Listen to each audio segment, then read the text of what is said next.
Out of Canada's 13 regions, comprised of 10 provinces and 3 territories, Ontario is the most populated and demographically diverse one in the entire country, which is a significant contributor to the interest in both internal and international immigration.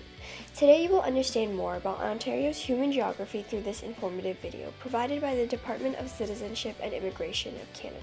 Ontario is most well known for its people and diverse demographics, especially in Toronto, which is the capital of Ontario. Ontario has a birth rate of 9.9 and a death rate of 7.5. The population density of 14.2 people residing in each square kilometer is found by dividing the population of 15,262,660 by the 1,076,395 square kilometers of land Ontario occupies.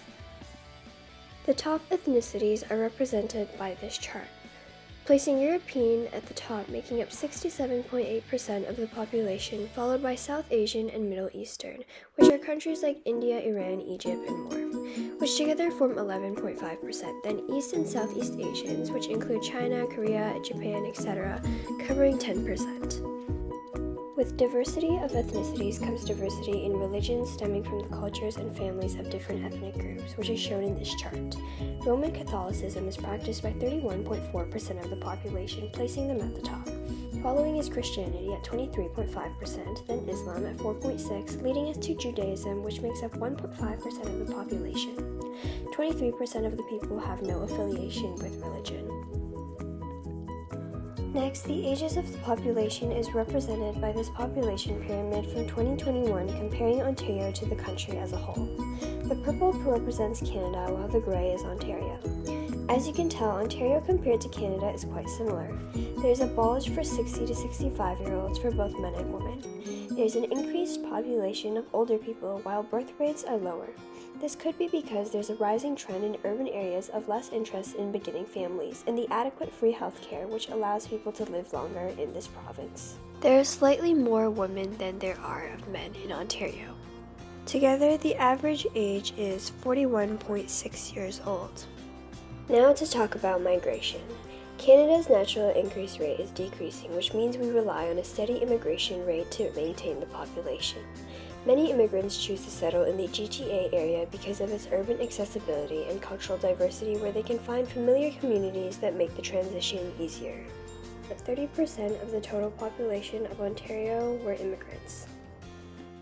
With an immigration rate of 9.5 per 1,000 people and an immigration rate of 1.7. The net migration rate is 7.8 and the population growth rate is 1.02%. 38% of all Canadian immigrants come to Ontario, while it was 50% 10 years ago. The total visible minority population is 29.3% of the provincial population. In 1881, the government needed cheap labor to build the Canadian Pacific Railway. Tens of thousands of Chinese migrant workers came but were discouraged to immigrate when the CPR was complete by a racist taxation enforced by the federal governments. Second, the Irish potato famine from 1845 to 1852 caused many Irish to immigrate to Canada because of the fatal conditions like disease and hunger. Third, the Vietnamese boat people who were refugees escaping the divide of Vietnam after the Vietnamese War ended in 1975 came to Canada. These movements were all national migration movements, but many of these immigrants settled in Ontario specifically. Throughout the 1900s, there was a steady flow of immigrants from all over Europe. However, during the Great Depression and World War II, which happened from 1929 to 1945, immigration rates reached its lowest. Immigration resumed after these major events, and in the late 1900s, many Asian immigrants came to Canada. Three of the most populous cities in Ontario include Toronto with an approximate population of 5.65 million, Ottawa with 1.07 million, and Hamilton with 729,000 people.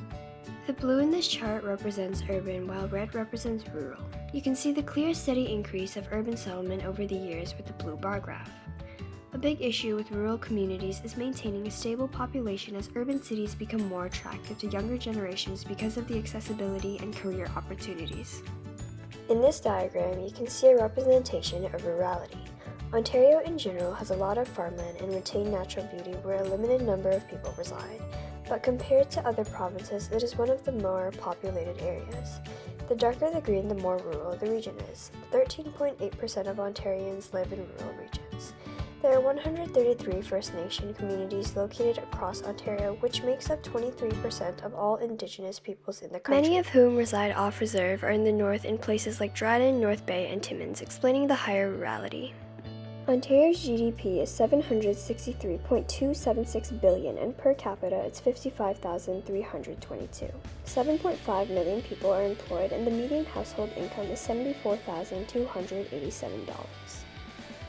Major industries include manufacturing, construction, agriculture, forestry, mining, service industry.